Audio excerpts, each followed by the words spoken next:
आचार्य जी, मैं आपसे जानना चाहता हूं, इस तरह की स्टेटमेंट की आवश्यकता है क्या? आप दोनों से एक एक करके। देखिए, सबसे पहले तो ऐश्वर्या जी, ये क्या हो गया है, अगर ये स्टेटमेंट किसी और धर्म के अगेंस्ट दिया जाता, नहीं, किसी भी धर्म के अगेंस्ट क्यों? ये हिंदू आप मेरे को बताइए आचार्य जी, किसी भी धर्म के खिलाफ ऐसा बोलना चाहिए? सनातन हो, हिंदू हो, मुस्लिम हो, सिख हो, ईसाई, किसी के खिलाफ बोलना भाई नहीं बोलना चाहिए किसी धर्म के अगेंस्ट। लेकिन बोला जाता है सिर्फ एक के खिलाफ। सिर्फ हिंदू धर्म क्यों? अलग धर्म के खिलाफ नहीं बोला जाएगा। अगर अलग धर्म के खिलाफ अब तक बोल दिया गया होता तो सिर कलम करने का आदेश आ चुका होता और अब तक उनको माफी मांगना पड़ता या सिर कलम हो चुका होता। सिर्फ इस देश के 85% जो हमारे हिंदू हैं, जो हमारे सनातनी हैं, वो इतना सहनशील हैं। नहीं, अच्छी बात है सहनशील, किसी भी प्रकार से इस्तेमाल किया आचार्य राज, अच्छी बात है सहनशील है, लेकिन 15% के वोट के लिए 15% को रिझाने के लिए, वो कह रहे हैं कि उनके लिए, मैं कह रहा हूं किसी को भी रिझाने के लिए हो या ना हो, सबसे इस तरह की टिप्पणी करना इन प्रिंसिपल ही गलत है आचार्य। ऐश्वर्या भाई, गलत है, लेकिन बात तो यह भी है ना कि क्यों हमारे साथ वो बार बार गलत किया जाता है? क्यों गलत किया जाता है भाई? सुप्रीम कोर्ट अपने 1995 के अपने उसमें कहता है, फैसले में कहता है कि हिंदू एक धर्म नहीं है, सनातन एक धर्म नहीं है, बल्कि सनातन जीवन जीने का एक तरीका है। जी, आ रहा हूं मैं। तो ये सीधी सी बात है कि सनातन का अपमान है, और वास्तविकता में इस प्रकार का अपमान, क्योंकि हम बहुत सहनशील हैं, हम बर्दाश्त करने को तैयार हैं, हम वही हमारी ताकत है आचार्य राज। आचार्य शैलेश जी, आ रहा हूं। आचार्य शैलेश, आचार्य राज, वही हमारी ताकत है। नोमानी जी, आज मैं आपसे एक मुस्लिम स्कॉलर की तरह नहीं, आपने महाभारत भी पढ़ी है, आपने गीता भी पढ़ी है, आपने कई बार जब डिबेट होती है तो आप चैलेंज कर देते हैं कि तुमने इतना नहीं पढ़ा जितना मैंने पढ़ा। मैं आपसे आज पूछ रहा हूं नोमानी साहब, इस तरह की टिप्पणी करना सही है क्या?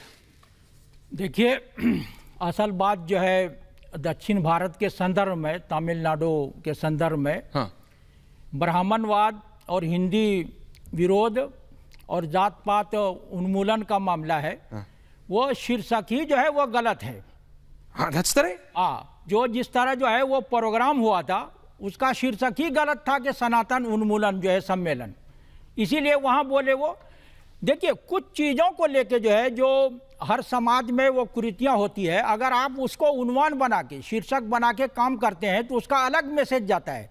अब जो है बहुत अच्छी बात है, सब एक बात कर रहे हैं, बोलिए। बहुत सारी जो है सकारात्मक बातें जो है रामायण महाभारत, विशेषतः जो है उपनिषद वगैरह में जो ऊंची उड़ान है और उसमें जो गहराई है, सारी चीज़ों को लेके हमको लगता है कि उन्होंने जो सकारात्मक चीज़ें हैं जी, और जो समाज का एक आधार है कि माँ बाप का जो है, माँ का जो है कितना सम्मान होना चाहिए। महाभारत जो 21 गुना 10 गुना बताता है, इस्लाम में जो है वो 3 गुना है।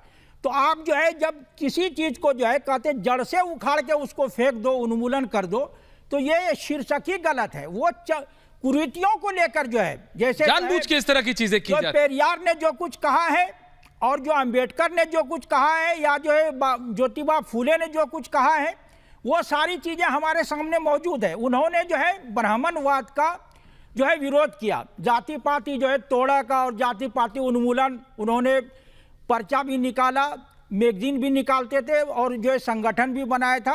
तो ये एक अलग साहब को भी ले आइए प्लीज। लेकिन जो है सनातन जो है, सनातन जो है वो आदि से अंत तक, अनंत तक जो है, आज तक जो है, जो एक समाज को जो है बांध के रखे हुआ है जी। और कहीं न कहीं जो है भाई भाई का जो है, राम लक्ष्मण का, भरत का और शत्रुघ्न का जो संबंध है, और राम ने जो है जो सौतेली माँ का भी जितना मान सम्मान आदर किया है, और जो रिवायत जो है, परंपरा जो हम तक पहुंची है, तो आप जो है कुछ कुरीतियों को लेके जो है, जैसे सती प्रथा है या जैसे जो है दास प्रथा है, तो ये चीज़ें जो है, या जो है मुस्लिम समाज की में जो आज की तारीख में लड़कियों को जो है 99% लोग जो हिस्सा नहीं देते, ये इस्लाम के विरुद्ध हैं।